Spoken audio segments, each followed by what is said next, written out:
What up, New York Giant Nation? It is your boy Mac, the Giants fan, and this is my super dope co-host, Adam Costas. Y'all know what time it is. It's Howdy. time for the real deal NFC East Round-Up. Punch that intro. Castro.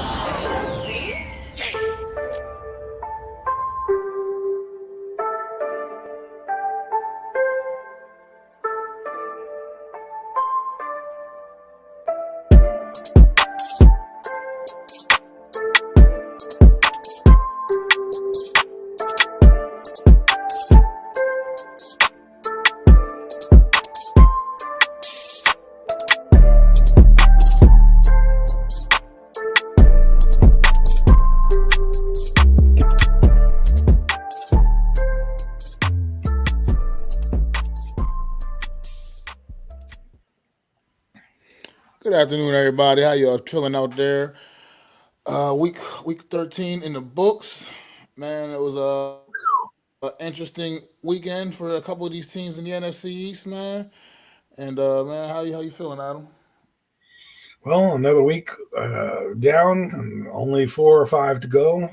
Kind of crazy how fast it's going. It just seems like yesterday we started the season, and now we're at the end of the season, basically the final stretch.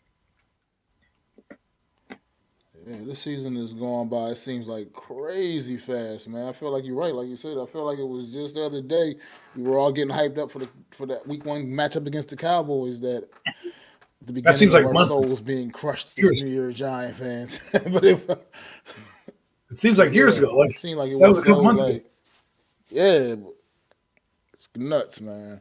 and so much has But happened for most of these teams in that time frame. absolutely, man. I mean, it's been a it's not. We don't have any games to talk about today, man. So we're going. I guess we can start off. We'll start off with that team, Dallas. They played open the weekend, week 13 up on Thursday night against the Seattle Seahawks. It was a great game. Probably the best Fantastic. Thursday night football game of the season thus far. And the Cowboys ended up pulling it out in a big one, 41-35, where they took Seattle's absolute best shot. It wasn't quite good enough, man. How do you feel about this one, man? Well, first off, I want to start with good job by Seattle bouncing back after a couple beatdowns they've had. You're right. They gave Dallas their best shot on Thursday night, and this is why we talk about good teams. They find ways to win, and not to mention Dak Prescott is playing out of his mind. He went tit for tat with Geno Smith. Geno Smith had to raise the bar to Dak Prescott's level, which he couldn't do the entire game, but he made some nice throws there and there. He kept his team in the game, but at the end, Dak Prescott shows you what he can do. And they played well. They played well offensively. Defensively, they got a lot. They got a lot to work on, and we'll find out if the opponent was just an unfamiliar foe, or if there is some really leaks in that defense. Obviously, Metcalf had his way with the interceptions leader in Deron Bland, but Deron Bland did have the last laugh as he did get a couple picks as well. So, Dallas is opportunistic. I think they are a Super Bowl team. We got to if we're putting the Lions in that category, we got to put the Dallas Cowboys in that category because what both those teams have is offense. And if their defense plays up to par, it's a tough out for anybody. And I think the Cowboys are showing you they have layers. They had some special teams stuff going on. They played, I wouldn't say complete game, but offensively they did well. Defense came through when they needed to. Micah Parsons with a big quarterback pressure at the end of the game that helped solidify the win. I mean, those are the type of things you pay those guys big money for to close out a game for you. I know a lot of people were on the spaces I go on. Well, I've been on spaces for a couple of days now. I'm trying to take a break from Twitter, but they usually say we need the closers. Well, that's what Micah Parsons did. He became a closer.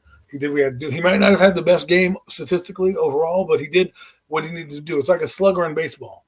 You can strike out the entire inning, but if you get a home run to win the game at the end, I don't care. And that's what you do. Or a pitcher, a closer. I don't care what you look like. You come in there and you end the game, and we need the game to end, and you come in and do your job. That's what we need, and that's what they have.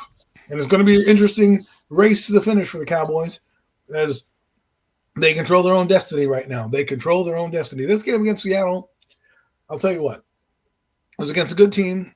They probably were slightly overlooking the Seattle because of how they played the last couple of weeks, and then you had this game on Thursday night, which kind of throws off your body mechanics as well. So big game they have this week coming up. I thought it was fun to watch. I enjoyed it thoroughly, and I'm not even a Cowboy fan. Just as a football observer, it was fun. So good luck the rest of the way. Yeah, it really was a great matchup. Like I said, Thursday night games are notoriously bad. Usually games that people want to kind of forget about. But this one was definitely an epic matchup. It was really compelling. All phases, man. All both teams really came out and played some and like just inspiring football, man. DK Metcalf putting together maybe his best game in a couple of Playoff football? seasons, to be quite frank, man. I mean, DK Metcalf had 100 yards receiving before the first quarter was over against this Dallas Cowboy defense, and that is saying something right there, man. Geno You Smith, forget how good he that did guy is. everything he could. He did everything he could, man, in this Second game to rounder. get his team a W. But look, it just fell a little short, man. Unfortunately, it was definitely not from a lack of effort, man. And you said you think the Cowboys defense may have some leaks in it possible. I don't necessarily know about that. I just think they just went out there against a football an inspired Seattle Seahawks team that was game and ready to go, man. And that's what happens. You got to end up with a great matchup. But ultimately, the better team prevailed apparently, and that was the Dallas Cowboys. Like you said, that their future is in their own hands now. They are now in a position. We will be talking about that later on. By the way, they are in prime position right now to get to the top of this division. So And Seattle may it's be all up falling to out of them. It's gonna favor, right? They just lost to the Cowboys. They have the Who 49ers on the we horizon. I mean, let's talk about it in the macro. 49ers this week. The macro level is this, right? The big thing is this is playoff seeding we're talking about now, right? Because now the Cowboys are legit in the playoffs. I think we could say that easily. They're in the playoffs. Like they need to win maybe one more game to basically cement it, I guess, with 10 wins. Uh, so They're in. They're in the playoffs. right. So my point Can't is imagine a scenario in which they're not going to be in the there's playoffs. four teams right now going to make the playoffs, and then the fifth team is the Cowboys, right? So now Seattle, who's falling out of favor and doesn't have a favorable schedule, and you have teams like Green Bay and the Rams and the Saints and Minnesota all jumbled in for the two last playoff spots, right? This is huge momentum swing, and Seattle plays the Eagles down the stretch, and I think you're going to see a team in Seattle when they get to the Eagles game really give the Eagles fits, and I think styles make fights. Remember, people people forget how good DK Metcalf is, man. Sometimes you forget because he's on Seattle and you don't hear about that team as much, but he is a solid player. Remember, they got him in the second round, and look, man. I didn't think there were leaks. I just think the body mechanics were off for the defense.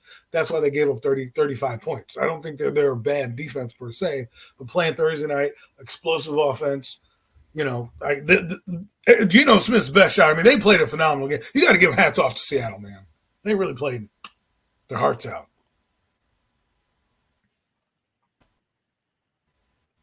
Do we Like I consider said, great how performance all across the board for both teams. Like I said, this by far like the best Thursday. I mean, to me, not even close. As far as Thursday night games that I can recall watching this season, this one it wasn't even close. None of them even compared to this one. they have a Like lot of it good really is from primetime an games? entertainment value, just from a great football. Just watching good football and seeing what good football looks like too. Like I said, two teams going right at it. There was like a prize fight, like a title fight. It was everything. The games this past weekend, some of the couple of the games this past weekend we were expecting to get, and it was and more. You know what I mean? This was by far one of the most entertaining games of the weekend, of week 13, I should say. It was So good. what was It you was gonna really say, good. Adam? I said it was really good. I enjoyed it. I think it bodes. It just we got to get Cowboys off this ledger that they can't be good teams. Okay, they did. They beat Seattle. Seattle's a good team. Okay, not great. They're a winning ball club, whatever you want to say, and they put their best foot forward. And the Cowboys rose to the occasion. Normally, the Cowboys have choked in this occasion. Now, I'm not saying that's going to mean anything, but if I'm the Cowboys, I've just won against the Giants, the Panthers, Seattle, right? To get to the spot to where I'm at, to control my destiny.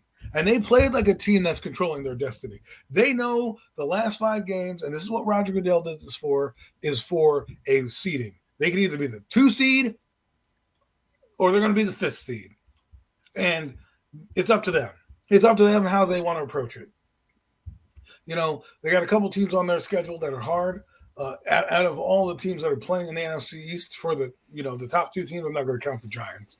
Really, I'm not even thinking playoffs with that team. But out of the 2-team race, right now, the Cowboys have a tougher schedule to get to number 2 than the Eagles do. Doesn't mean they won't win the division. Doesn't mean these things can't rise to that occasion. But if you look at it, there's a lot going on in this NFC East playoff picture, and they rose to the occasion. And I hate to say this, but I'm going to enjoy watching their next game when it comes up. But we'll preview that in a few minutes. So I'll stop here, and that's all I have to say really about this game. I don't want to dive too much into anything else. Well, I mean, the only thing Cowboys really got going against them is the tiebreaker scenarios. Right now, the Cowboys, all 3 of their losses have been against NFC conference opponents. So not division losses other than the one against the Eagles earlier, but they've had all their losses have been NFC conference losses. That could come back to unfortunately rear its ugly head. Well, the Arizona loss. How things fall out. Well, yeah, but at the end of the day, they're still San Fran, the Eagles. Those are still NFC count. I mean, they all count as NFC losses within the NFC.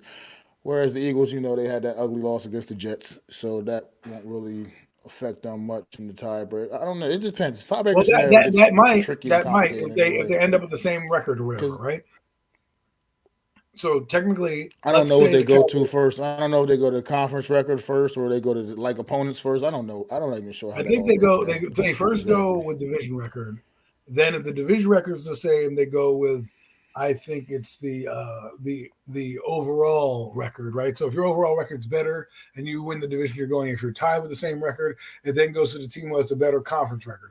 If you play the conference record, then it goes to common opponents, meaning, common opponents are the Jets, the Bills, and a few of the other teams that you play throughout the game. So if they were to end up with the same conference record, that loss to the Jets could hurt the Eagles because the Cowboys beat the Jets head-to-head, right? So that's mathematics that we won't know. All the Cowboys have to do is take care of business this week, and your destiny is right in front of you. That's it. Your destiny is in front of you. That's all I have to say about the Cowboys is your destiny is in front of you. Will you take advantage of it? We'll see, man. In the chat, man, no mess, no nest, no Jets. Appreciate you stopping through, bro. And SAI Trauma, man, most definitely thank you for stopping through, man. We get that Tommy Cutlass back on the field this week. We'll be talking about him in a few. But before we do, we're going to talk about this ugly game down in Washington, D.C. on Sunday afternoon, man. I really don't know what's happened with this football team. I mean, they have...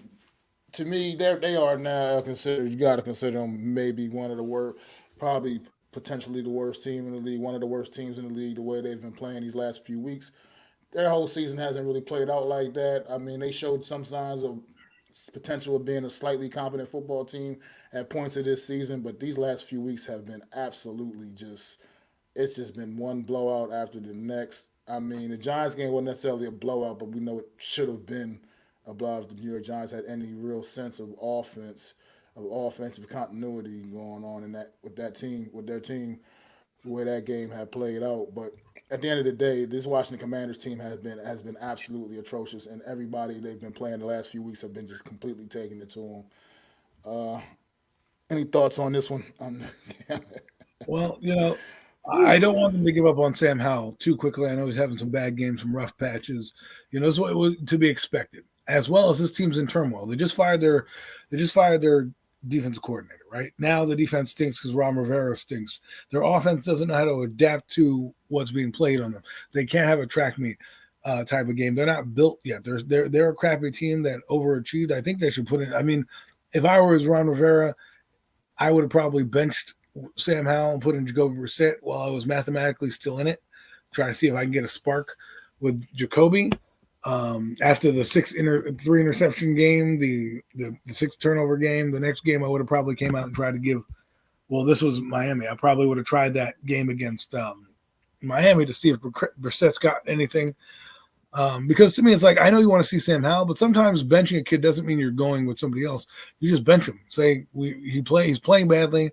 I want to make sure that he clears his head and he'll come back and start. I know people worry about psyche, and that's what's going on with the Jets right now. And I'm going to try to land this plane in a moment. But what I'm saying is that I don't think the Commanders are playing to win anymore. I think they're trying to get the highest draft pick they can. I think they're still going to stick with Sam Howell, but they're going to pretend they're going to go with quarterback so they can get a boatload of picks. I don't know if Eric Bieniemy is going to be the coach here next year.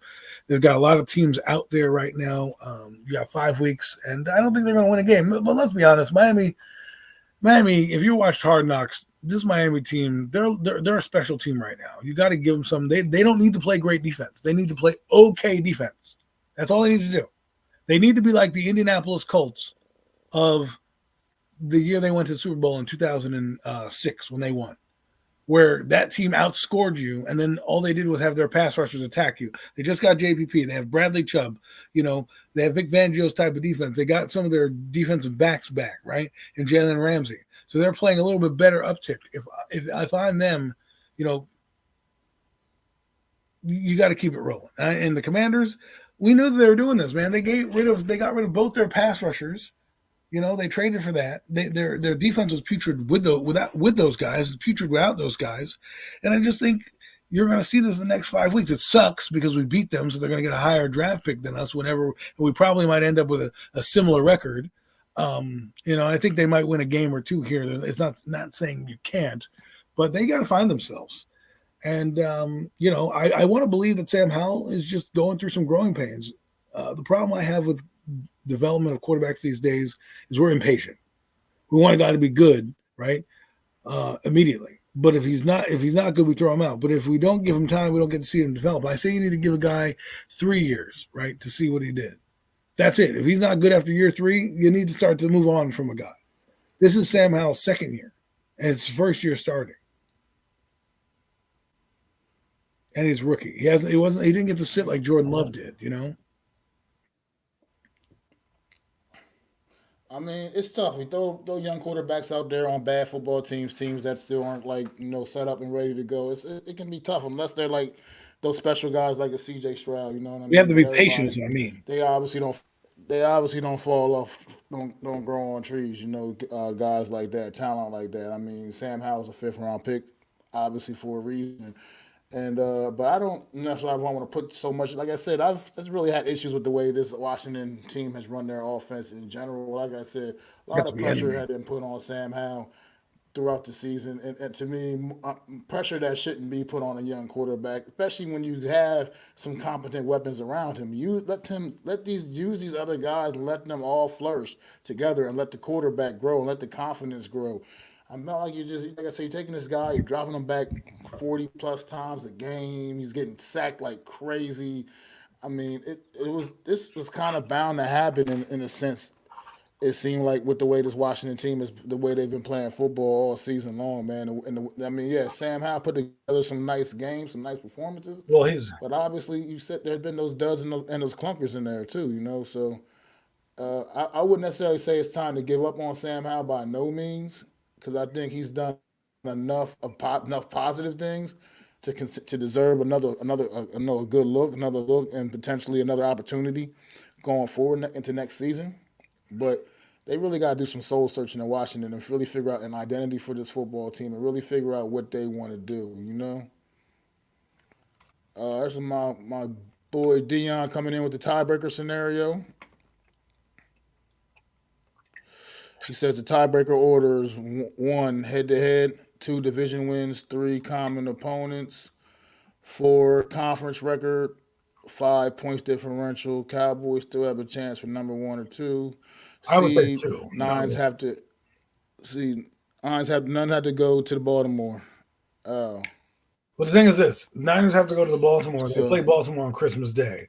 But if we were to look at the Cowboys record, I don't mean to jump back to the Cowboys, but since Commanders suck, we don't need to continue with them. But the Cowboys have the Eagles, Bills, Dolphins, Lions, and the Commanders, right? So they have a pretty heavy schedule. if you look at the 49ers, their only game they have big game they still need to play. Like they played the Cardinals. No, excuse me. They played the Seahawks this week. Not a bad team, but anything can happen. Let's just say. Maybe emotional letdown. Who knows? But the Cardinals, the Ravens, Commanders, and the Rams. So if you were to put their schedules up against each other, again, division game, the Rams not going to be easy, but compared to what the Cowboys done, and then you have the Eagles, real quick, just to bring it all full circle here. Oh, and we still have the Lions too. We can't knock them out either. They're pretty much they're in that too. So if you look at the Eagles schedule, they have the Cowboys, the Seahawks, the Giants, Cardinals, and then the Giants again. So if you were to look at the one right now, team that has the easiest one is the Eagles, right? So they can afford another loss and still be able to make home field. That's why I keep telling people they're not going to lie down anymore after this loss. It was a huge loss to the 49ers, really, really big time loss because it had so much implications. And now the last team, just so we can bring it full circle, the Lions play the Broncos Sunday night, which will be a good game. They have a chance to win that. Excuse me. They play the Bears. Then they play the Broncos on Saturday. And then they have the Vikings, the Cowboys, and the Vikings again. So the Lions also have a chance to be like number 2. And they have a tough road ahead. So of all the 4 teams that are fighting for like that 2 seed, the easiest schedule is the Cowboys. That's why I said this game is big time, right? The Lions, not the Cowboys, the Eagles. That's why I said this game for the Cowboys is big time because the Eagles have again. This is who they finish up with. The Eagles. They have the Seahawks. They have the Cowboys, the Seahawks, the Giants, Cardinals, Giants. So their last hard game on the schedule is a team they probably could knock out of the wild card potential in Seattle. So we'll get to them in a minute. I just wanted to bring it in perspective. That's all. Thank you breaking that down too, Dion. Appreciate that. We can move on. This Washington Commanders team. But the Commanders. This team is a team that, like I said, they showed a few flashes of like I said, of turning the corner just earlier in the year, and then things just kind of just fell off. Things kind of just fell off the call it, man, a little bit for them, and they've now have regressed to a team that's looking like a bottom 2 or 3 team in this league right now. I mean, as much as I've been giving the Giants shit all season, I was saying there's no team worse than them, even despite the records. The wheels fell off the bus. The Giants kind of. Yeah, I think the Giants played themselves out of that role a little bit. They're still a bottom 5 team in the league, in my opinion, no matter what. But there's a couple teams I would probably put below the Giants now as things stand currently. Well, but that's basically one. The Panthers. Every other team is. If you were to put our strength against their strength, I'd put Washington below us now too. The Cardinals with Kyler Murray below us now too. Kyler Murray. I still wouldn't. I'd put the Cardinals above us still. I think the Cardinals will bust our ass right about now. Still, probably have a good. Yeah, they did give it to us all day, and Kyler Murray is playing pretty well for that team. So the Bears are good defense though, man. Like honestly, offensively, probably the Bears and the Giants. Push for me. The Bears is a push for me. I think we're about. That's like about equal. We're like I would say we're like equal with a team like the Bears. We're terrible. We're in the top 10 right now. The Patriots, Commanders, and Panthers. I would put below the Giants right now. But end all be all, have too much offense. I think, even though they only scored 6 points against the Patriots, I still think they have too much offense for the Giants. Honestly, but yeah, the Chargers. It's tough. Because the problem is the NFC. I did it the other day. The NFC has no real good teams because their quarterbacks are only like you got basically the 4 teams right now. Look at their quarterbacks. Jared Goff playing phenomenally. Dak Prescott playing phenomenally, but he was a 4th round pick. 2nd round pick was Jalen Hurts, right? Then you have Brock Purdy. Then you look at the AFC side and you got bang, bang, bang, bang, bang, bang, bang, bang, bang. And I'm like, no wonder they're so dominant. So these teams on the other side, like the Cowboys, I think they can compete in the AFC. If they were on that side. But when you're in the NFC and all these teams are putrid, that's what it leads to. It leads to a bunch of this. So we'll see what happens, man. Like our offense, people don't realize our offense is really bad. It's one of the worst in the NFL. It's not the worst statistically, but it's not bad either. What's funny as part is they still won 6-0. Halftime. And there's a lot going on with Well, that that's what's Chargers team, but we could save that for premium takes. well. Let's get to what was supposed to be the headline. Well, it was the headliner game of the That was day game week. on Sunday. It just didn't play Huge game out. week. It just didn't play out quite the way people expected it to. Oh no, it played out the People way it was. expecting probably a much more competitive football game than what we ended up receiving on Sunday afternoon in the 4 o'clock window here. This game came out, started off. Eagles got up on this quick 6-0 lead. It kind of started to look like, oh, what's going on here? What's up with the 49ers? 49ers couldn't get anything going offensively in the first quarter. And then the second quarter started, and whew, talk about just a complete switch of everything. And this 49ers team never looked back at that point, man. All the trash talking, all this off season, the 49ers backed every bit of that up. Debo Samuel's comments, he backed them up with the performance he had. Thank you, Mr. Samuel, because it came through for me in fantasy as well. All worked out for me. It's good. I mean, I had Debo and Brock Purdy in the same damn lineup, and George Kittle all in one lineup Hilarious. on Sunday afternoon, and that worked out. Thank you guys, appreciate that. What you got on this one, Adam? It was a game where I expected the 49ers to win, but it was interesting how the game started. The 49ers come out apparently during pregame and kind of run through the Eagles pregame. Like this had the old school feel of when I grew up, a 90s throwback big time game. And the 49ers came and they came to make a statement. And not that the Eagles were, and I don't want to hear about this. There's narrative going around where they said, no, we played, 2 games in 21 days or something like 3 games in 21 days or whatever that they did, a short amount of time. I don't care. You're the best team in football. People are going to give you their best shot every week. You can't just put blame excuses on how you play. And the 49ers came out, played well on defense.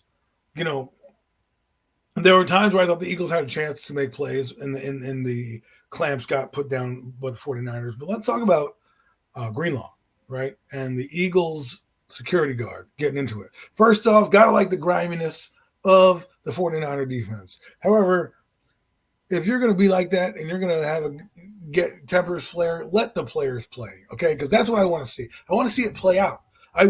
This guy gets ejected because of some stupid security guard, right? And it could have affected the game. It could have affected the game. Thankfully, the 49ers overcame that, and the Eagles could not expose Greenlaw being out. But what if that impacted the game? What if that was an offensive player that got kicked out of the game or something like that? These are the type of things that sway momentum. I want everybody in it. The 49ers came for blood. They left you in a puddle of blood, the Eagles. And this is what scares me. This is why I say, I said the Cowboys control their own destiny? Well, guess what? The 49ers now own the tiebreaker over the Eagles. So now the Eagles have to play almost perfect football. Almost have to play perfect. Well, yeah, and the Cowboys. But I don't think the 49ers are worried about the Cowboys in the same way they are the Eagles. Because at the end of the day, the highest that the Cowboys can get is the 2 seed if the 49ers end up number 1. So it's not like they can't do that. But what I'm saying is the Eagles have to play at their best because the 49ers can damn near win out. We already went over their schedule. They have one. I mean, I guess Seattle is tough and the Rams a tough game at the end of the year. But we're talking about the Ravens are the last hard game. The Eagles, you have to get through these next 2 weeks. If you lose to the Cowboys, right, you can't lose another game. Can't afford to lose another game. And then, so I could see the Eagles doing that. I could see the Eagles dropping either this one to the Cowboys or Seattle because Seattle at that time would probably be playing for their season, right? I could see them dropping one of those 2 games and having to play the entire way through because the 49ers are on a mission right now.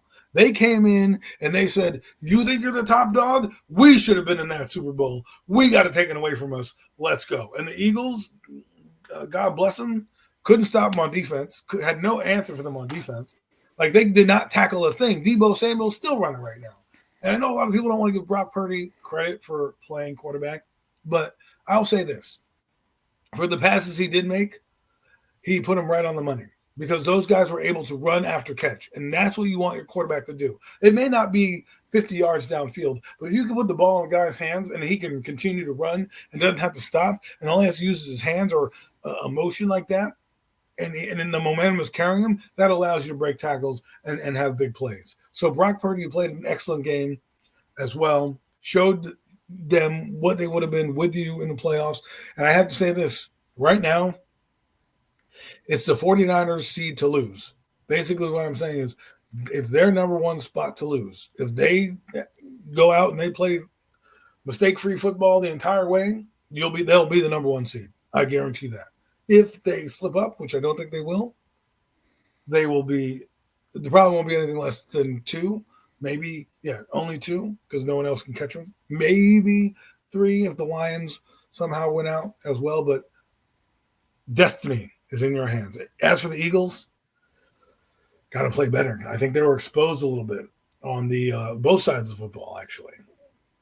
Both sides of football. They've been living and dying this season with the way they've been winning football games, and this is obviously not a kind of team you could go up there against and do that against and think you're just going to come back in the fourth quarter against. This just wasn't that kind of team. This is a team like that goes that's ferocious. The 49ers, great on both sides of the football. And, I mean, you look at Deebo Samuel, man. Take a guy like Deebo Samuel. I think he doesn't get enough credit for being the guy. I think he is the wide receiver, man. He's not the best wide receiver in the league by no means, but at the end of the day, when it comes to that yak yardage, getting that yards after the catch, no one does it better than Deebo Samuel. Deebo Samuel once he gets that ball in his hand, he's like converts to a running back all of a sudden, man. He's just he is fast, he's big, he's strong. I mean, his name is Debo, goddammit. His name is Debo. You know what I mean? That's how he's out there on that field playing, man. Out there Debo on these Bulls, man. Debo. All off season, man, you hear these Eagle fans and talking, it wouldn't have mattered if Brock Purdy was out there. We was going to still bust their ass anyway. Well, Brock Purdy was out there on the Sunday, and the game did start off a little slow for him. But once things started heating up, that was it, man. And we don't know if that would have been the result back in January. But at the end of the day, try to be so dismissive, man, like he wouldn't have made any impact on that game or had any kind of difference in that game. Is that he just proved all you Eagle fans that were saying that nonsense. He proved you all wrong. He went out there and 4 touchdown passes against this Philadelphia Eagle defense. I mean, absolutely tremendous performance by this young man. And yeah, I get it. Like you saying, the short passes, his receivers do a lot of the work, do a lot of healing. But he's like you said, he's putting the ball on the money, giving them the opportunity to do that, and that's part of that's part of everything too, man. That's the main part of being quarterback.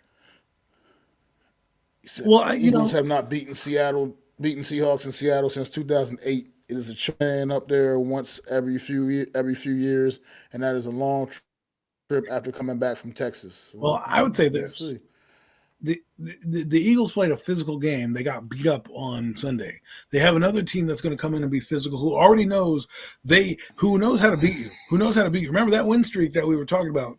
If the Dallas Cowboys win that game and Dak doesn't step out, let's hypothetically say that, right? Eagles are probably now at the fifth spot, right? So this game here, you're coming back from a game where they weren't that good. They look like they couldn't master anything. And I'm not saying the Cowboys defense is anything like the 49ers. 49ers are playing whatever. They've got 11 all-pros or something like that, 7 all-pros in the back end of their defense, like something absurd, more than any team in the league on defense alone. So we're talking about, we're not Pro Bowlers, we're talking all pro players. That means the highest of the highs, right? First teamers too, right? And not to mention they added one in Chase Young, who's changed that whole defense up, right? The back end is playing pretty well with Tre'Davious Ward and a few of these other guys out there. And I just think right now the Eagles, they're a good team and they're going to be a good team. But I think if I'm the Cowboys and I'm looking at the Eagles right now, I'm looking at my chops. I'm getting them at the right time, at the right moment, after the right game. Because first off, they got their shit pushed in last week, and they're going to want to come to prove something. But now they're in your building. Now they're in the Big D. Destiny, man. Destiny. Absolutely. I mean, 49ers have absolutely just destroyed the entire NFC East division this season. They got one more to go, but I'm pretty sure that's going to play out the same way as the other ones, you know. So good luck Washington in a couple weeks with that. But Yeah, but yeah, this game will be over this at halftime. 49er team, man, they truly made a statement on Sunday. And you're right. I mean, they do control their own destiny for number one in the NFC right now. It's pretty much in the palm of their hands. Then you got to throw them out, shoot them right up to the top of the power rankings right now. I think unquestionably, until someone proves otherwise. I mean, they've gotten some big wins. They had that little hiccup in the earlier in the year with those when they went on that 3-game losing streak, but great teams rebound from things like that. And this 49 team is absolutely legit. They're absolutely great. And they proved that on Sunday with that destruction of the Philadelphia Eagles in Philly, no doubt too. I Also don't in think it Philly, I stops. mean, I don't lay think it that stops. out there to go to Philly and do that and put 42 on that team. That's a statement. That's making a statement. And that's why I You said you believe. don't think it stops. No, what I don't think it's. I don't think. What I mean is like the 49ers look like they were coming together, right? And like people say, down the stretch of the is when you start to see we got 5 games left. The playoffs are looming. They are in the background. Seeding is now going to start to happen. We know the top 4 teams are basically making it. Top 4. When I say top 4 teams, I don't look at Atlanta as a top 4 team. Okay, they just happen to be. They're my 5th team because of No, a wild card team, right? To me, like I'm not when I even say that. top 4, right? Well, you know what I mean. Like when I say top, I know what you're saying, man. when I say top 4 teams, I'm talking Cowboys, Eagles, 49ers, and Lions, right? Like that's what I mean. Like the Cowboys end up, let's say that Cowboys, Eagles end up as the 5th seed, right? And they got to go on the road in a playoff game after winning like 11 or 12 games. Falcons. Meanwhile, Atlanta, who may not even win 11 games, who may get into 8 and 9, hypothetically speaking, are going to be able to host a home playoff game. Like, what are we doing here? This is what if you're going to change the playoff format to 7 teams and it doesn't matter about the first team gets the home field bye, then what does it matter where the seedings are? It should be at that point it's the next best record, right? If you have a better record than the seed that you're playing, it should go, okay, the Eagles are 1, then the 49ers are 2, the Lions and Agreed. Cowboys finished, okay, whoever finished 3, bang, Seeding. 4, 5, right? And then the The teams only after the thing top, sorry. I was gonna say the only thing winning your division should guarantee you is it should Playoff only spot. guarantee you a playoff spot. Period. You Yes. should not be Yes. guaranteed a home game. You should not be hosting a game. But like last year, Dallas had to go through it last year. To go to Tampa Bay. Tampa Tampa Bay. Bay had Right. did they have a losing record? They had a Yeah, they losing were 8 and record, 9. and they had Dallas, and Dallas had to go. Dallas had to go there and play in the playoffs, and they just blew them the Well, hell that's away when because they had Seattle, a remember Seattle significantly hosted that better game against football New team. Orleans? Well, see, remember Yeah, when, well, see, that I one worked understand. out. Seattle ended up winning that game. But That was the but one. but that's what But and I understand it. I understand why they do it. But to me, what's the point of having a record? Why not just keep the record in the division?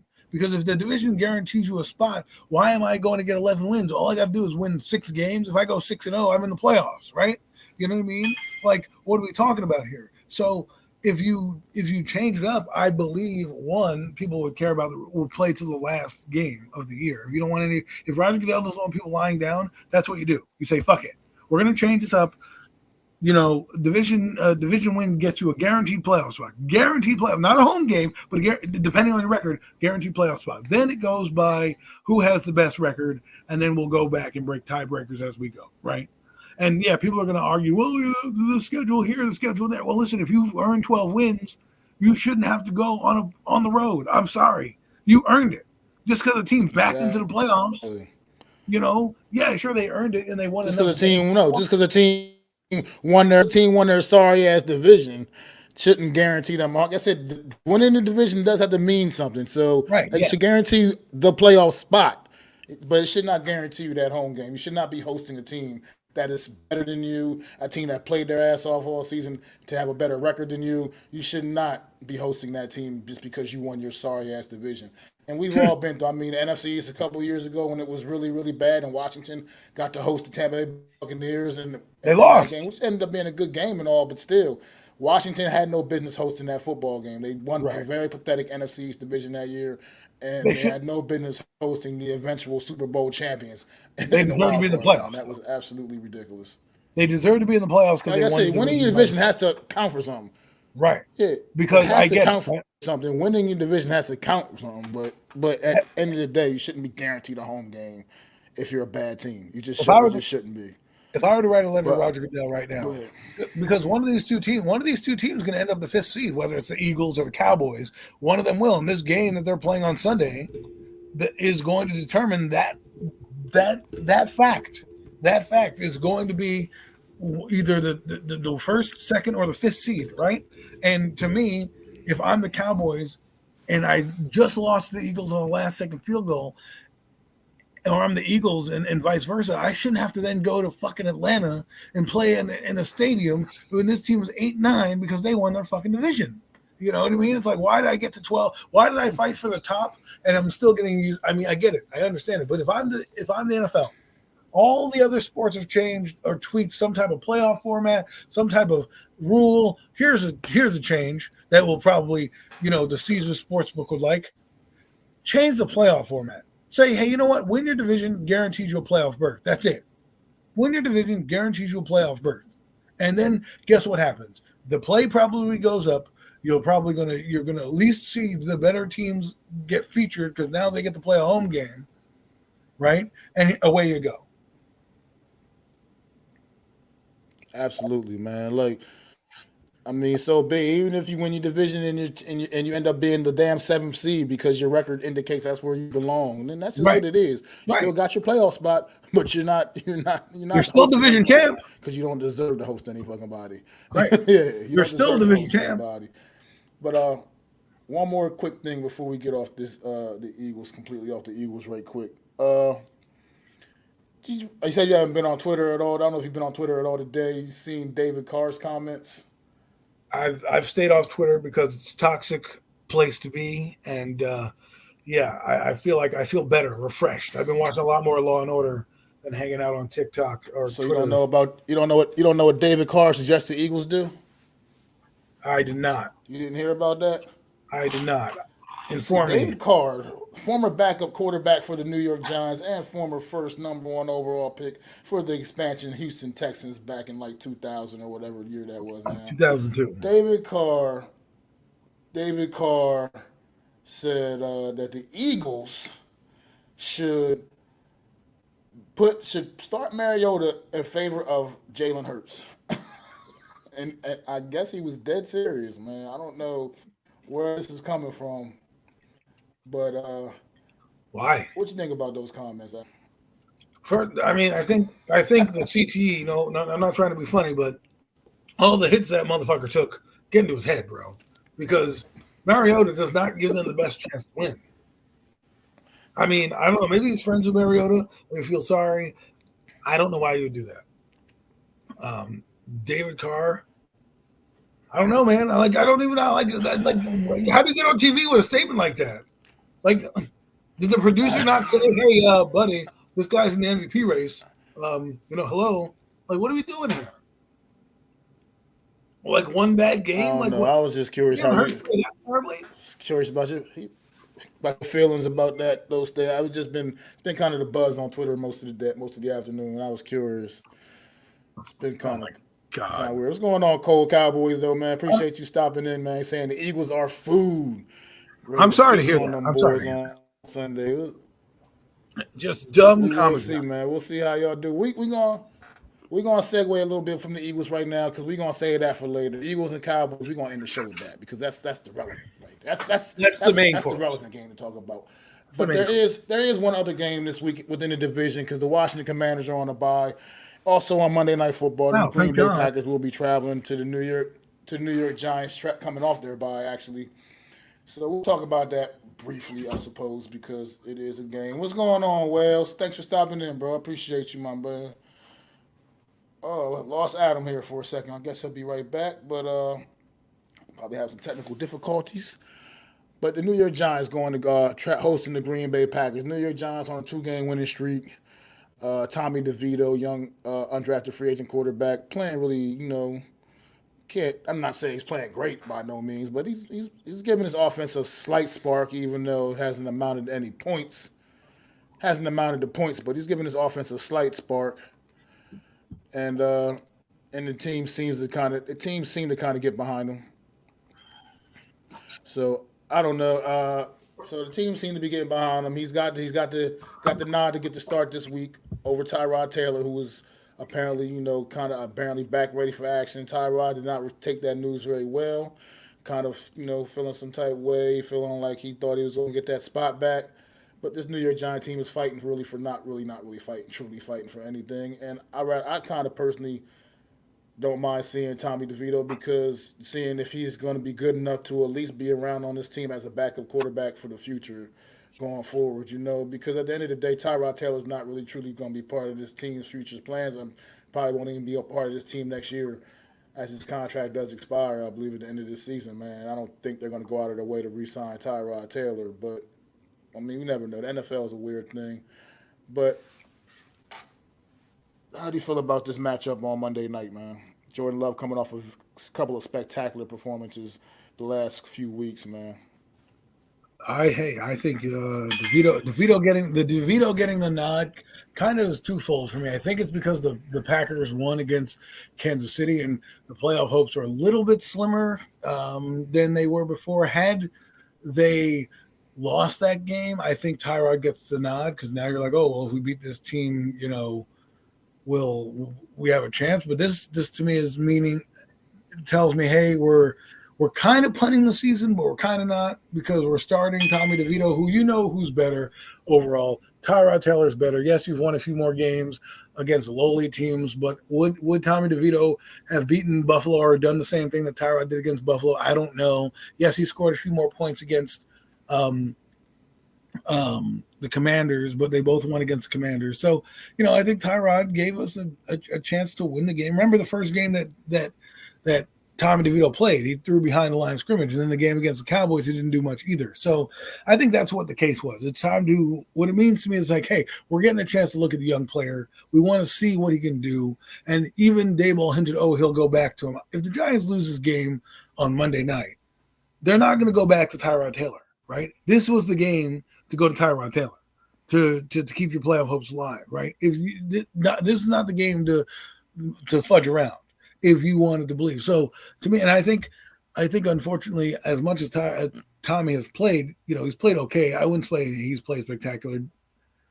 He's played all right. The Giants have only scored 10 points last week against a solid defense. Another defense is coming in, Green Bay. They played 2 outstanding games. Jordan Love has played 3 pretty good games. The Pittsburgh game, he played okay. He was good in. The Detroit game, he played fantastic in on Thursday night on Thanksgiving.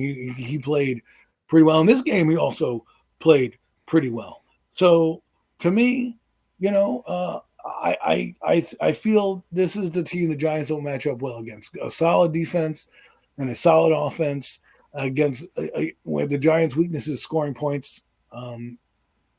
That's what's going to be the premium here. If they can get turnovers, they'll keep the game close as they always will. But again, they haven't turned the ball over much. I think you're going to see still a same sack fest that's going to go on because every team that's come in here with a mid defense, a defense that hasn't been good or didn't have sacks the previous week, even though they did against Mahomes, they're going to get sacks and they're going to eat. And if I'm the Green Bay Packers, and this is just my mindset, I have to beat the Giants because there's no guarantee that I get to the playoffs right now. They're 6-6. They're in the playoffs, but you still have to play the Vikings. I still think they play the Lions. And then I think there's some other team on their schedule that let's not. Why don't we just look up their schedule so we have an idea of get more context to the point that I'm trying to make, because I'd rather do that than give you these false narratives. So they play the Giants, they play the Buccaneers, right? They play the Buccaneers, they play the Panthers, okay? And they play the Vikings and the Bears. So if I'm looking at this as a big view for the Packers, I control my destiny, and it's because of the huge win against Kansas City. This win against the Giants now, I'm not saying they're going to win out, but leave the destiny in your hands against your division rivals, the Packers, the Bears, and the Vikings, because it's going to be tough to beat the Vikings in Minnesota, right? But these next three games, Giants, Buccaneers, Panthers, you could get yourself right in the mix of things. Win a couple of those games, you're maybe 8 wins, 9 wins into the season, right? And then you can control the rest of your destiny, right? I'm not saying they're going to win out, but the way they're playing right now, if I'm them, I got to believe they have a chance. And yeah, maybe they want revenge from last year, and it did cost them a playoff berth. They're going to come out. You're right. I forgot about that. They come out. They're not going to forget about that. And Jordan Love, give him credit. He's playing out of his mind. The receivers are playing well. We'll see if Christian Watkins plays. I know he had a bit of a hamstring issue, but and that's another thing is the Giants don't play well against great offenses. Not saying this one's a great offense, but if the Packers go in and score 21 points, can the Giants overcome that? Again, against the mid fucking Patriots, they scored 10 points. 10 points. They were practically, and they were gift wrapped those 10 points. You're not always going to have that. You may have to play. That same Patriot defense held a high power Charger offense at 6 points. And granted, it was. But right. That Patriot defense apparently isn't terrible. But the Giants offense. But I think it says more to the opponent because if the offense of the Patriots did anything, right, that game. Like, for example, the Mac Jones, right? We're revisiting history. If he doesn't throw the interception to Bobby Okereke, they're kicking a field goal, and now they're up, driving down with a chance to either tie the game or win in overtime, right?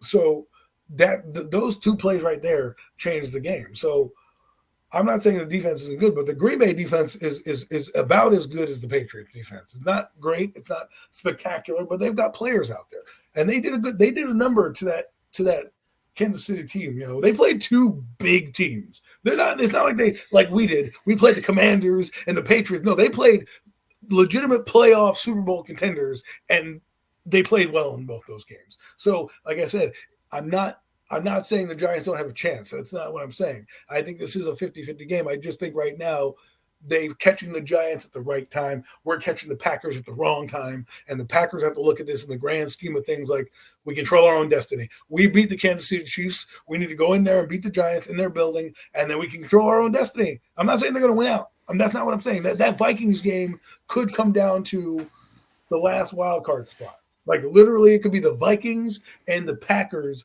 making the playoffs, and it'll come down to that win, what the seed is, because you have mid teams on there. You don't think they can't beat the Giants? You don't think they can beat the Buccaneers who are struggling?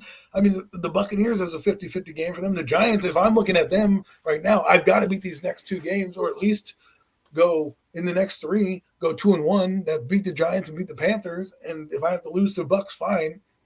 But I'm just saying, I know I'm rambling. I just think Green Bay, coming off a huge win, they're not going to be overlooking the Giants, because who are they going to overlook? To the fucking Bucks? You know what I mean? They can't overlook us. It's not like they're playing us and then going to Kansas City and I'm like, oh yeah, this is going to be a trap game. You know what I mean? They're not. We aren't the trap. We are now a road bump in their destiny, which could be the playoffs. And I think that's what they're trying to get. I think you're right in a sense, but I also believe there's a possibility. This Green Bay team is pretty young, and they have just coming off of two absolutely, phenomenal victories over, like you said, two very good football teams, and back-to-back weeks. And it's not as much that they overlook the Giants, but you can see them come. I can see them coming into this game a little overconfident, a little too loose, so to speak. Thinking, we don't have to get that kind of effort that we gave the last 2 weeks to beat this football team. You know what I mean? Like, it's not going to take that kind of effort, the kind of. And I can see a young team like that potentially slipping into that trap a little bit.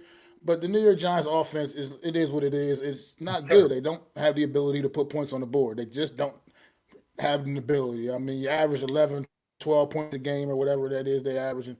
Might be a little bit inflated now, a little bit more now. I don't know. But it's somewhere around there, like the lowest scoring team in the league. Game.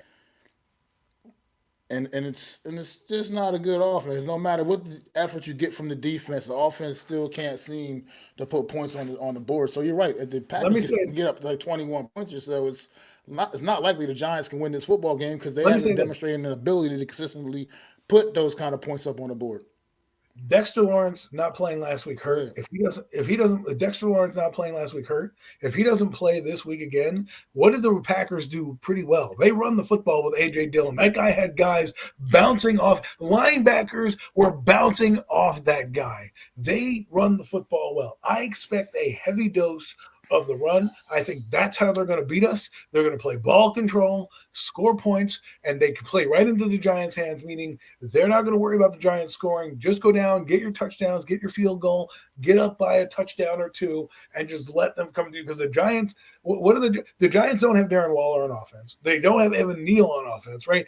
The teams are not worried about the Giants going deep or doing anything. They're just trying to stop Barkley. If I stop Barkley, we win the game. That's exactly what the Patriots did, and that's exactly what the Commanders did. Now, the Commanders had the 6 interceptions. That didn't help. The New England had the 3 turnovers plus an inept offense. That didn't help. The Packers don't have an inept offense. They're going, to me, I don't know if they're going to come in too eager. I think they smell blood in the water, and I think that's what they're going to start to do.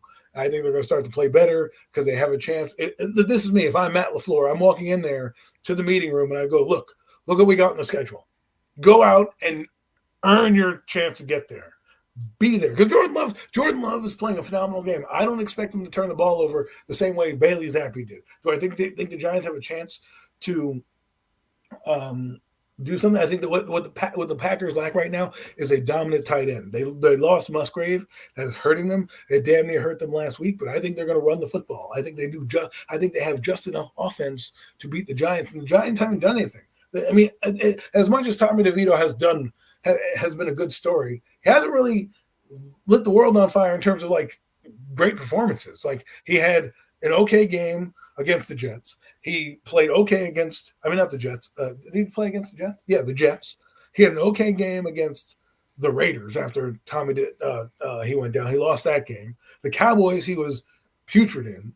Okay, the Commanders game, it was back and forth.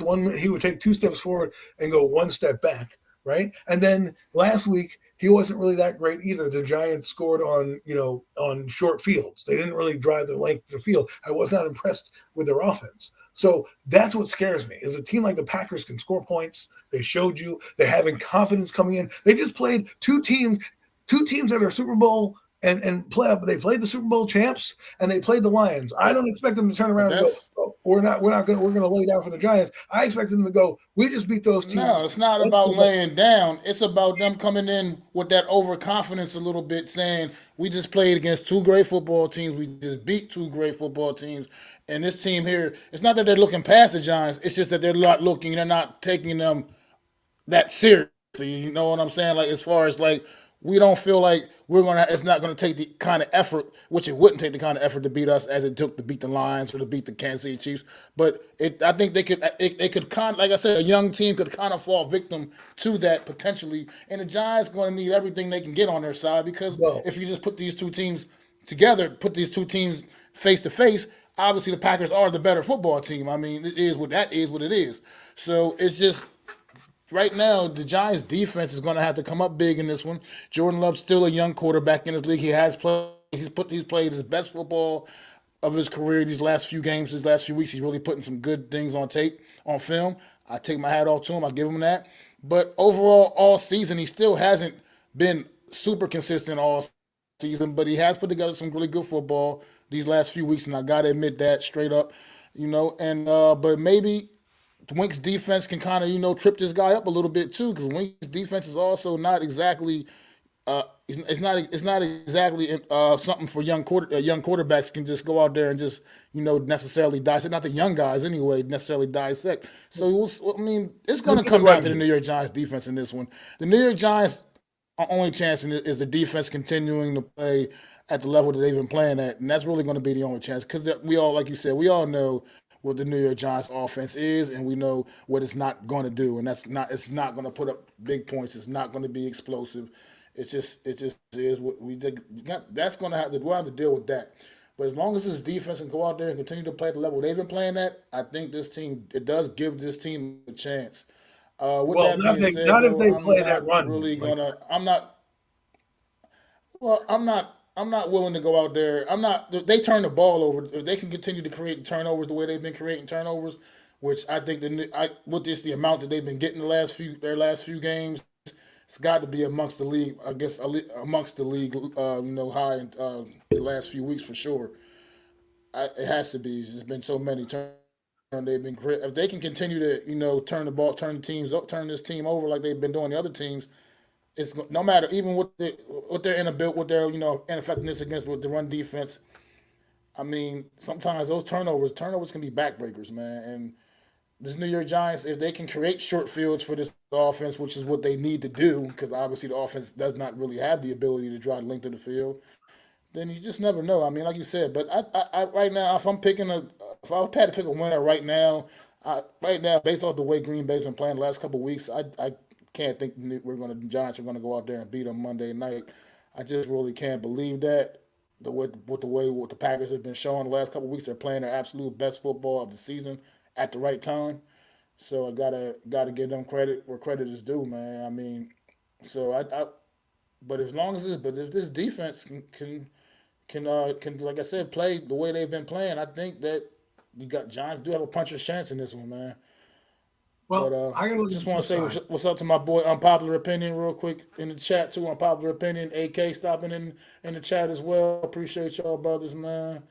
Most I will have to definitely, say man. this: if I'm the Packers defense, I'm not gonna let down, but I'm gonna have confidence going in against the Giants offense, saying, "Hey, we held the Lions in check. We held basically Kansas City in check. Obviously Kansas City has Mahomes. He played. And Mahomes is who he is. We have a chance to keep this guy in check. And if their defense, is also a factor. The reason I'm saying this is just because I think offensively it's pretty simple for the Packers. If you don't want to turn the ball over, just give it to AJ Dillon, make the game short passes, because eventually the Giants defense can wear down and you'll get big plays in the secondary because that's what they're going to be looking for. And then defensively, I think the Packers have enough to not only create pressure on the quarterback, but enough to not be overwhelmed necessarily by Tommy DeVito. They shouldn't go in here. I'm not saying be overconfident, but they should be like, all right, this offense we can be confident with, that we can match up well. And I think Green Bay has a lot of matchup problems that don't fit our strengths. We don't stop the run, and we're not playing good offense in terms of the pass game. Right, and they do a pretty decent job at stopping it. Actually, the one area that they didn't do a good job against was Pacheco in that game. They still won, but if they keep Barkley in check, we're done. We have no shot. If they do what the Patriots did and line 8-9 guys in the box, and we're getting tackles for losses, plays right into the Packers' hands. Plays right into their hands. Well, the difference is we just don't have receivers they feel that they're probably going to need to have that to feel the respect. You know what I mean? So they probably are going to load that box up on Barkley, and they're not going to make it easier. Barkley is the guy right now that they got circled in their while they're You're right. practicing. You're right. That's who they're game planning against. They're game planning against Saquon Barkley because they don't. Who else do you have the game plan against in the Giants offense? Truthfully, there's Right. absolutely I no. mean, They're not game planning against Tommy DeVito. They're not game planning for any of our fucking receivers. It's so Saquon that's why I'm Barkley is their nervous. main focus of practice and has been all week. That's who they are circling and making sure he does not wreck the game for them. And We have too much you drama. also never know what can happen with him. We have too much drama. We have it has been, Like, I but feel that's like been there's the whole every week season. there's something new. Every week, oh, we're starting this guy. This guy hates this guy. This guy stinks. Eventually, that drama catches up to you, man. And I think like we're at the time right now where I don't think they're going to lie down, but I just think the Packers, and maybe I'm a part biased because I want us to kind of be in that top 10 range, but I also am looking at it with my eyes, and my eyes are telling me like, we can't play like we played against the Patriots and expect to beat this Packers team. We just can't. 3 turnovers, yes, great. But if we're not capitalizing on the turnovers, what does that mean? The Packers are a better team than both the Patriots and the Commanders offensively and defensively, right? So we can't just sit here and say, well, our defense is going to go great. The Giants offense was putrid, and that's what scares me is I don't think they're going to come out of the bye week and be all of a sudden this juggernaut, out of the game. Can they score points? Will they throw the ball downfield? I'm sure they will. I'm sure they'll take their chances. I'm sure they have to. But the Packers, again, playing some disciplined football, have some playmakers on that defensive side that can make nightmares. It just worries me that we're playing. If I'm a Packers and I'm looking at this, like I said, from a view of here's the final stretch of games, this is what we need to do to control our own destiny. I'm sure they're looking at they can win every game, but at the same time, you get to the playoffs. I think they're going to be motivated. I think they're going to come out and to land this plane. I just don't think the Giants have enough offensively to beat this team. And I think the Packers, come in and win a game, 27-20, 27, 20-13, something like that. They beat us by a touchdown or two just because, once they get up, they won't have to do much, right? Because offensively, they'll grind it out, and then defensively, they'll put us under siege. So I think it doesn't favor the Giants. Let's hope I'm wrong. Well, I don't really want to be wrong. I want them to lose, but let's see what happens. What's going on, Big Simple, man? Thanks for stopping in, bro, man. You always miss the commander spot, man. Appreciate you always, man. Washington Commanders, big time supporter, man. His team struggling a bit right now. Well, he's on vacation, but, man, maybe they'll get that shit. Maybe they'll write that ship on the bye week and get some things figured out on the bye week. Much needed bye week here, week 13. I'm not saying they can, but the Giants season is over. They're not making a playoff. No Mets, no Nets, no Jets had put up here a question up in the comment earlier. He said, why not play Tyrod? I wonder why the decision behind that. My best guess would just be because I think just to straight up get an evaluation of Tommy DeVito. Tyrod Taylor is a good chance he won't be a part of this roster next year anyway. Tommy DeVito might possibly see if this guy is worthy of keeping around as a number 2 guy, a guy you can rely on as your backup quarterback. I think most of us agree that Tommy DeVito is not the answer to come in and be a starting quarterback or anything like that. But maybe the guy can be worthy. Maybe he can be worthy of being that backup guy. And as you know, having a reliable backup is very important in this league, as you see all the amount of quarterbacks going down this year. So my only thing is just to get an evaluation of Tommy DeVito. I think, honestly, I don't think it's necessarily a slap in the face of Tyrod Taylor. I think you kind of know what Tyrod Taylor is. He's been a veteran. He's a veteran in this league. He's been around for many, many years. And I think that there's not really much more. You don't really need to see anything with Tyrod Taylor. You know what you're getting in Tyrod Taylor. It is what you're getting a pretty reliable backup quarterback, a good, solid number 2 guy. But he's not a number 1 guy by any means. It's not like you need to see Tyrod Taylor to see if he'll be the guy going forward or anything like that. So I think it's just getting an evaluation of Tommy DeVito, man, honestly, just to see what this kid is made of. The evaluation is not for 2026, but to me, it's twofold. I think he's the hot hand, right? All that stuff. But I also kind of believe they're not trying to win, quote unquote, because we already know who the starter was and should have been since Daniel's out. Tyrod was paid money to be here, to be the starting quarterback if our quarterback went down. So, putting Tommy DeVito in, it allows you to see if he's going to be able to make it to training camp next year. I'm not even going to say he's going to make the roster next year. You know what I'm saying? I'm going to say that this is an audition for him to be on the team for next year going into next season. Because, again, he's a UDFA. He is playing at a decent level. But if you're going to draft a quarterback next year, which I think they do, and my guy is Jaden Daniels, and I stand by what I see, and I like him. And if there's another guy there, I draft him. And then you go in with Daniel Jones. So those 2 guys are probably going to be there. And you probably have Tommy. Let's put it this way. Tommy DeVito should not be stopping you from drafting a quarterback at the end of the day. This, to me, is an audition for him to be on the team next year to come into camp and compete. And if he happens to compete next year, great. But he puts tape out there and he can go maybe get traded at the end of next season through waivers when we have, let's say, Jaden Daniels and Daniel Jones here, put him through waivers and get a draft pick for him later. That's what I see Tommy DeVito as. He shouldn't be considered more than a 2.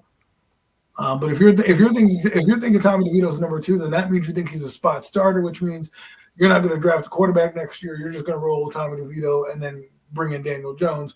I think you should still put resources into the position. I think a guy like Jaden Daniels would fit this system perfectly. He does exactly what you want. If you let me put it this way, folks, if you like what Daniel Jones could do, right, as a quarterback, not between his ears, but as a quarterback, his traits and his assets and his ability, then you're going to love Jaden Daniels because he's a better version of that. And I think that's what they're looking for. A guy who's mobile, out of the backfield, can change the game on a dime with his legs, but also can throw the deep ball. And he's going to blow up the combine. And if I'm the Giants, I don't worry about wins or losses. That's why I'm putting in Tommy DeVito, which I think is the right move because I don't need to see Tyrod Taylor. No need to see him anymore. Put in this guy. I also do believe it is a white flag move, meaning, hey, we're not really caring about wins or losses right here. If we win with Tommy DeVito, great. If we don't, because once the Eagles lost to the 49ers, there's no chance in hell the Giants are winning all 5 of their games. They're not. Okay. Once the 49ers beat Philadelphia, I knew our season was officially over. There's 2 losses right there. No way those two, and I think they're going to lose one more out of these next 3 games, whether it's the Packers, the Saints, or the Rams, the next 3 opponents. They're probably dropping one of those games. So I believe it is a white flag move because, again, you know it's coming up. You know these teams are pretty good. You know what your offense is, and if you really wanted to win, Tyrod Taylor, you paid him to come in here and do exactly what we were. If we were 6-6 and in the playoff mix for real, you put Tyrod Taylor in. If we're 4-8, going up against a Packers team that's hot, going up against the Eagles who are definitely not dropping the last game of the year, yes, you go with Tyrod Taylor. And then you can map it and frame it as, hey, we're just looking at him for next year.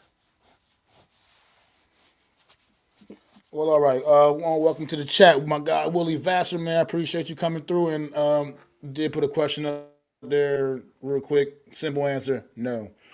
Just no. We're not good enough against. Can't even beat their backup. We're just not good enough, man. We're not good enough for a team like that, man. Especially if they're playing full tilt. We're just not good at. You don't score enough points. Like I said, defensively, I'm confident in the things our defense has the ability to do, but the offense can't score points. And against the Philadelphia Eagles, you have to be able to score points, and this offense is incapable of doing that. So let's just say this: if you believe you're going to the playoffs, that rules out the beating the Eagles. If you believe you're going to the playoffs, Tyrod Taylor would be in the game right this week. Point blank, hands down, he would be. I 100% believe it, no matter what the hot hand is, because you don't lose your job to injury per se, right? So you're putting in the hot hand, quote unquote, and the young guy to get reps. But at the end of the day, they're waving the white flag, knowing, hey, listen, we're gonna just try to. The Eagles, at best, in my eyes, they go 7-10. But I don't think they go 7-10 because I don't think they're gonna win all these games. I do think they win 1 or 2 of these games, and I don't believe they're gonna beat the Packers right now because they're catching the Packers at the wrong time. I think they can probably beat the Saints, but the Saints put up 28 the other day, and we can't score more than like 10 unless we're gifted 6 fucking turnovers, right? And then you got the Rams who beat a good Browns team. A very good Browns team, so there's a lot of factors in there that scare me about these next teams. And then, of course, the Eagles aren't lying down. So it's going to be tough to win these next 5 games. 3 of them are winnable games against winnable teams, which I'm not saying they can't go 3-0 in those games. But if they do go 3-0, they're definitely not beating the Eagles, period, point blank. Yeah, not beating the Eagles. But we're not beating the Eagles. Let's move on. Let's get to the grand finale, man. Let's get to the main event, man. Let's get to the big show. Sunday night football. You can't ask for a better matchup. Week 14, Sunday night football. The winner of this game will be at the top of the mountain in the NFC East division. Dallas, Philly. Down in Dallas, they played back about a little over a month ago, I guess it was, and it was a great game then. Dallas came up a little on the short end of the stick in that game in Philly, but this Dallas team is, as you see, they are just dialing it up. CeeDee Lamb has got they rocking and rolling. Dak Prescott playing like the league MVP, and this Dallas team is actually not the same Dallas team the Eagles played back in I guess it was October when they played. Yes. This is not the same this is not the same Dallas team. This Dallas team is playing a much more inspired football, and they have been running it up on everybody they've been playing against. I feel like they've scored like 40 points like 2 or 3 weeks straight or something like that. It's been out of control, man. This Dallas football team, man. This Dallas Cowboys. You want to take it away, Adam, man? How you feel about this matchup, this epic Sunday night matchup in the NFC East, man? I am looking forward to it as a football fan. I think it's going to be a big game, and I'm telling you right now, if this game were in Philadelphia, I'd switch it. But this game is in Dallas, and they've been circling this game on the calendar since they left Philadelphia. They looked at it, and I told you, I said to you on this show and Premium Takes as well, I said the December 10th game will be for the division. I said that to you. I said that to everybody, and here we are. Or this weekend's game, right? Is it this weekend? Yes, this weekend's game is the 10th, this Sunday. Right. So this Sunday's game is going to be for the season. The Cowboys win this game, and in my eyes, I don't see them, I don't see them necessarily being the top team, but that might be the springboard they need. That might be the springboard we need. The Cowboys are they're just playing really good offense right now. And I know the Eagles, their defenses both gave up a lot of points this week. I think the Cowboys are going to have a chance to score points. They're going to look at what the 49ers did, and they're going to try to duplicate it because they've got some speedy wide receivers too. They have Gallup. They have CeeDee Lamb, who's playing out of his mind. They have Brandon Cooks, who's cooking right now. Their offensive line is playing well. And did I mention that our quarterback is playing at a level we haven't seen him play at in a while, leads the league in touchdown passes right now and yards. I think he's going to go out and have another game. I think they are angry about the stupidity that cost them the football game last night. Remember, it wasn't like the Eagles dominated. The Cowboys had penalties and inopportune moments. They step out of bounds when they have a go-ahead score, right? So there was, and they were driving at the end of the game to score the touchdown as well. They had some opportunities. Obviously, it didn't work out for them, but in the long run, they had some things, and I think they wanted that game back. Well, now it's their redemption story. Now it is their redemption story. I haven't been this excited about a game since last week's 49er game where I was like, man, this is going to be good. This is going to be another good one. And I truly believe this with my heart of hearts. Dallas is winning this game. I don't know if that means they're going to end up being the 2 seed, but I think they're going to win this game because I think they want to split and they want to have the destiny in their hands. What I tell you about the destiny, if the Cowboys win this game, it is all in front of them. They don't have to worry about a thing. You think that they play Miami later in the year. Miami don't got to do nothing. They're winning that division in a cakewalk. They're going to have that division wrapped up by the time they play the Cowboys. And of course, the Lions game, that could be for seeding right there, too. So there's a lot of big games on the schedule. Go out and do it. This is what we wanted. This is what you wanted, Cowboys. This is what you wanted. Let's take the next step because I don't really care what happens down the road, and they don't really care what happens down the road. But if they lose, like I said, if the Eagles lose, and I think they will, again, we're not splitting with them in 2 weeks. This is a big game for everything, for the entire NFC East, right? And the NFC. Because the NFC East, I look at it like this. Eagles win. I still think they have to play the last game of the year because it's going to come down to the first seed. But if they lose this game, there's no way in hell they can slip up against the next 4 opponents. And if I'm the Cowboys and I'm looking, again, on a macro level, I'm looking at their schedule. I'm looking at our schedule. We need to win this game because there's no guarantees that we're going to, this is our shot at the division. Let's go get it now. Because remember, like I said, the Cowboys, let's go over their 2 schedules. Eagles, who do they play? They play the Cowboys, the Seahawks, the Giants twice, and the Cardinals twice. You don't think they're looking at that thing saying, man, we have a chance to do big things here? Yeah, that's what they're going to look at. Cowboys, on the other hand, have some pretty decent teams still coming up. They play the Eagles. They play the Buffalo Bills, who are going to be feisty. They have the Dolphins, who are running over everyone, and then they play the Lions, and then the Commanders. So your last game of the year is your easy win. So let's just play hypotheticals here. If you beat the Eagles, you get to 10 wins. Then you possibly have 11 against the Commanders. Now you have to split maybe a game against the Lions and the Dolphins to kind of get in that 12-win range to kind of beat flirting with that area. Because I think the winner is going at least 13-4 to be the division winner. That's what I believe, right? 13-4. Right now, the Niners have a chance to go 14-3, but I think at the end of the day it's going to be a 13-4 winner that does it. So to flirt with that and be able to be the 2 seed, and the Eagles can't, like the Eagles play Seattle, the Giants twice. They have an easier road to get to number 2. Take advantage of it now, Cowboys. I'm not a Cowboy fan, but here's what I have to say to you: do it, do it. Just make it exciting down the stretch. Put all you saw what the 49ers did. Go do that. Don't be intimidated. It's in your building. You're getting what you want. You won all 3 of your games against opponents we told you need to win to make this game meaningful. Don't let me down. He's not going to be a turnover machine. He hasn't been a turnover machine all year. Real quick. I know you want him to be, but he's not. Real quick, Willie, man. Darren Waller, he'll be back in practice next week. They released their news. He'll be back, but that has no effect on this week's game. He's not going to be out there Monday night against the Green Bay Packers, bro. But as far as this game, man, Dallas, it's like you said, it's all in their hands. This is them. Now they gotta prove they really want it, man. They gotta go out there and get it, seize the moment. Honestly, right now, I would say the 49ers and Cowboys are the absolute, to me, they are 2 best teams in football.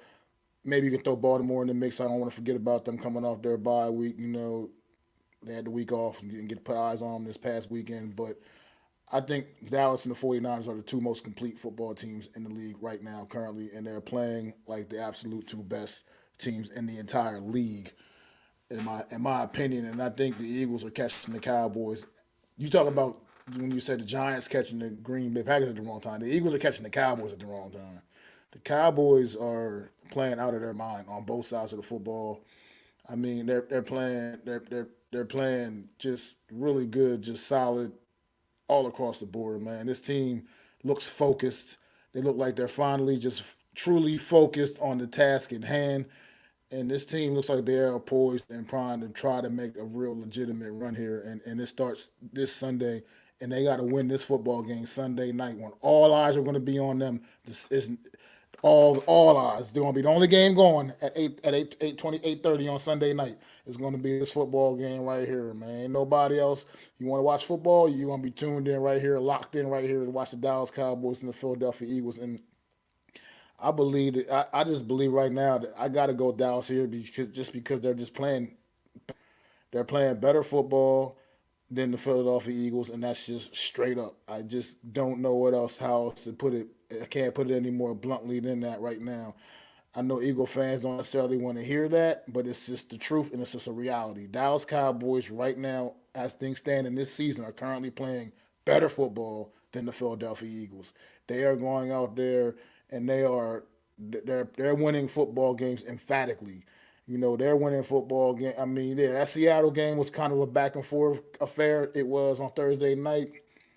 But like I said, that was just a great football game. You get those from time to time. But this Dallas Cowboy team is out there. They're dialing up 40 on teams, man, and doing it with pretty much regular ease. And they're doing it in a variety of ways, man. It's not even just one way. It's not one thing or another. They're starting to pick up the running game a little bit. I think they realized Tony Pollard is not necessarily that he's not your bell cow. He's not a true bell cow, and they're starting to finally work some other guys in a little bit here and there, and Tony Pollard and just making their run game a little more complete. And the passing game, you see what numbers Dak Prescott's putting up. This game right here, if Dak goes out and has another 3 touchdown game and another big win for the Cowboys, this will cement Dak Prescott winning the MVP this year. That will pretty much put that MVP trophy in his hands, most likely, if he goes out there and just has a phenomenal performance against this Philadelphia Eagle defense, which is a legitimate chance he can do that, man. I mean, it's not this Eagle defense. They can get after it, and they can still rush the passer as good as almost anybody. But at the end of the day, this defense can be had. They're not as strong in the secondary as people like to make them seem. Their linebacker play is suspect at best. I mean, so this defense can be had for the Philadelphia Eagles, and I think the Dallas Cowboys are poised to have a big, big day, man. I think they're going to have to watch Jake Ferguson across the middle of the field. I think he's the underrated talent on the Dallas Cowboys offense. and I think the CD Lamb has just been playing just out of his mind. Like I said, people a couple years ago, and I was one of them questioning if CD Lamb could truly be that number one guy after they got rid of after they traded the damn dude on the Browns. I forgot, I can't remember his name right now offhand, but when they got rid of him, people were kind of, I was like I said, I was one of them questioning if CD Lamb was Amari ready to take Cooper. that next step and be that top guy. Yeah, Amari Cooper. Yeah. Well, yes, CD Lamb is that guy, man. Well, he heard He's you, Mac. absolutely one of the He heard you best, loud and clear. absolutely one of the best at the position, and one of the best at what he does, man. And I know the Eagles Well, got a couple of guys too out there. Don't get it but it's gonna this be Eagle fun. team it's been a weird season for this football team. It's been they won a lot of games, and you know that they could have lost. Let's call it what it is. I mean, I can point out like three games, at least three other games that they could have lost easily earlier in this season, man. At least three other games. So the fact that they won them is that proves why they're a good football team because you They got find 10 ways to wins win right now. regardless. So, And the win column, it doesn't matter. Like I say, like I always say, the style points out the window. All that matters is the W or the L, and they no matter what they got 10 of them right now. So we can talk about the games that they could have lost. The reality is they did not lose those football games, well, that's what and I think is but they this lose this game here, right?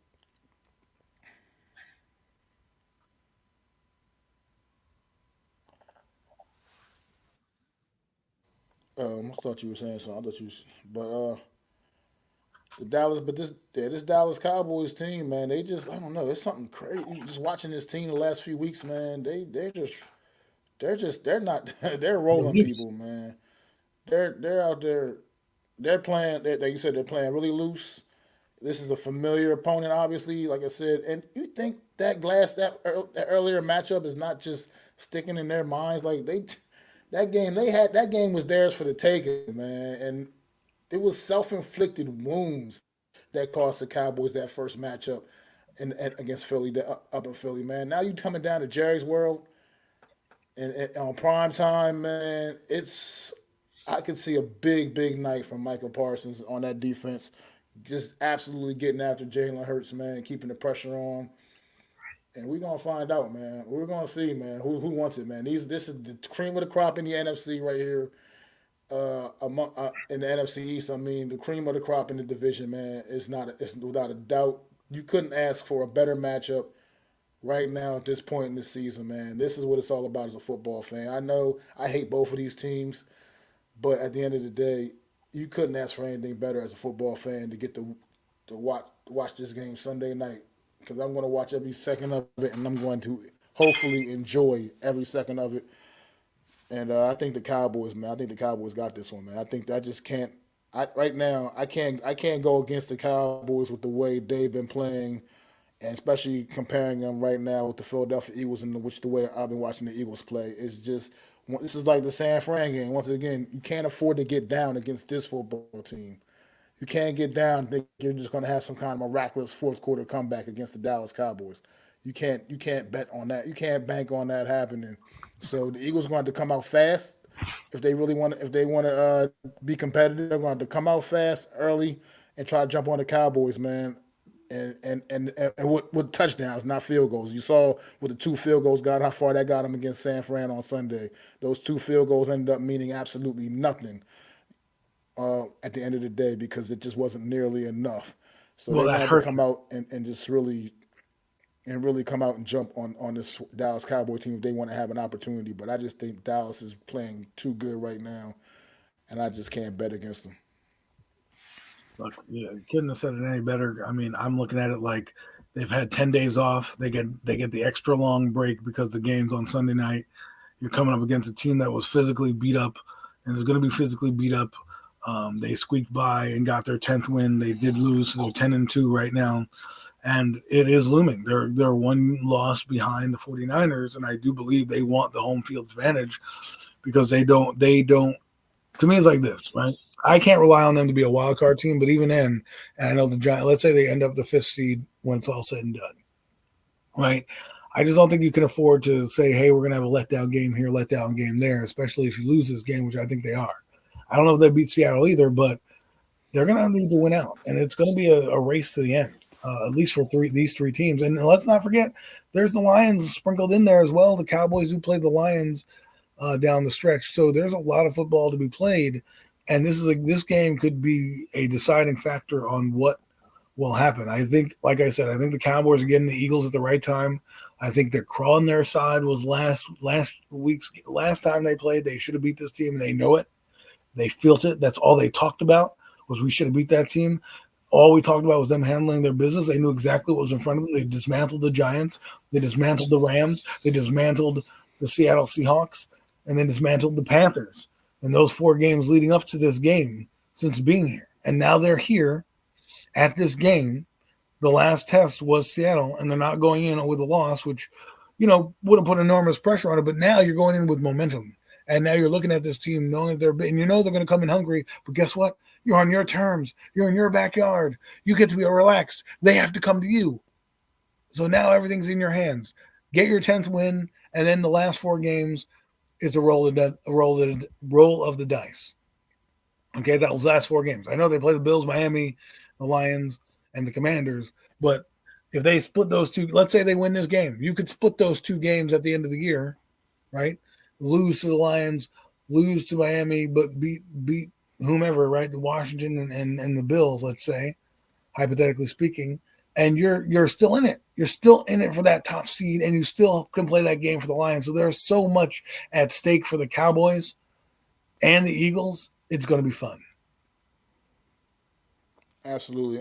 Unpopular opinion sports says Eagles still tough up front, so it won't be no pushover. I think the Cowboys defense is a little bit better overall, and they force a bunch of turnovers. It's about who can impose their will up front. That's a great point. This game is going to be decided in the trenches.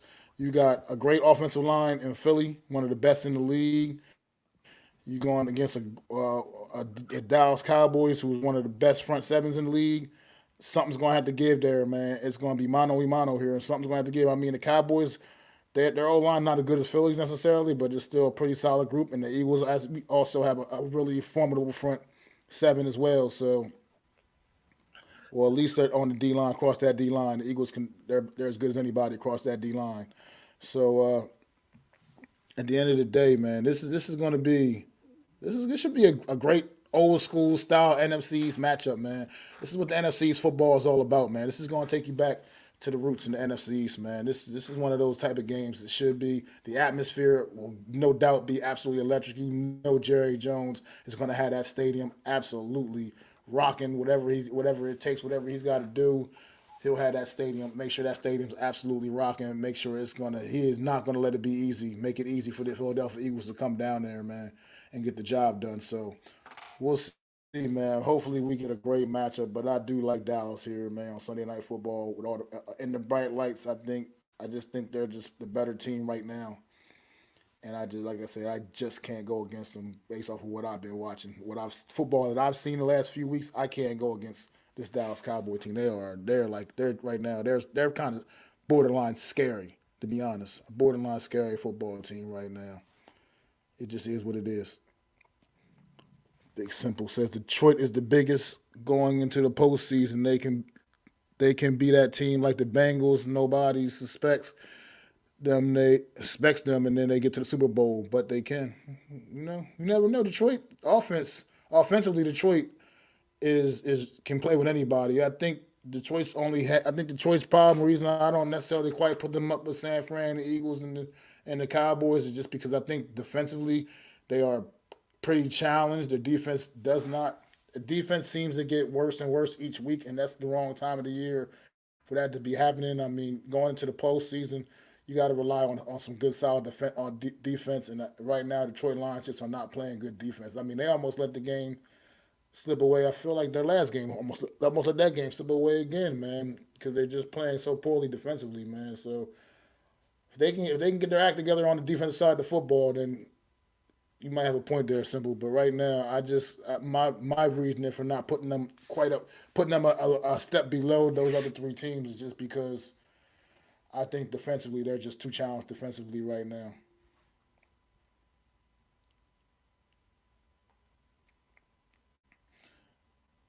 The momentum isn't with Detroit right now. And Adam and Mac, our Texas Coast offense is starting to work. I don't know. I haven't seen any offense for the New York Giants working, brother. I don't know. Nothing looks like it works offensively for the New York Giants, but we will see, man. Adam, man, you got any final thoughts before we wrap things up, man? I'm just glad this game is on primetime to get the marquee matchup, because obviously Monday night's going to have 2 football games on, so it's not like even they don't even care enough to put the Giants and Packers on by themselves. So enjoy it. It should be fun, and we'll be here next week to talk about it and dissect it and go over everything. So, absolutely, man. Everybody, man, thanks for coming out and chat, chilling with me and Adam for this last 90 minutes, man. Big, simple, unpopular opinion. Willie Vassar, no Mets, no Nets, no Jets. Always holding it down in the chat. You know what I mean? Anybody else has been here today, man? AK came through. I remember AK stopping through at one point. My guy Philly B, my boy Dion, man. Appreciate y'all, man. Wales, no doubt indeed, man. Appreciate y'all. And like Adam said, we will be back next Wednesday to dissect what we hope is a great NFC East matchup from Sunday night. And the rest of all the rest of the action going around the NFC East in Week 14, man. We'll be back next Wednesday, same time, 5:30 p.m. Eastern Standard Time. Make sure y'all tune in to another edition of the Real Deal NFC East Round-Up. I'd like to thank you all for listening. If you was feeling this, please take time to subscribe and smack them likes. Feel free to drop a comment. Let me know what you think. Don't forget to ring that bell so you know when I'm dropping new content. It's your boy, Mac the Giants Fan. You can find me on Twitter, YouTube, and Facebook at Mac the Giants Fan. That's MACDA Giants Fan.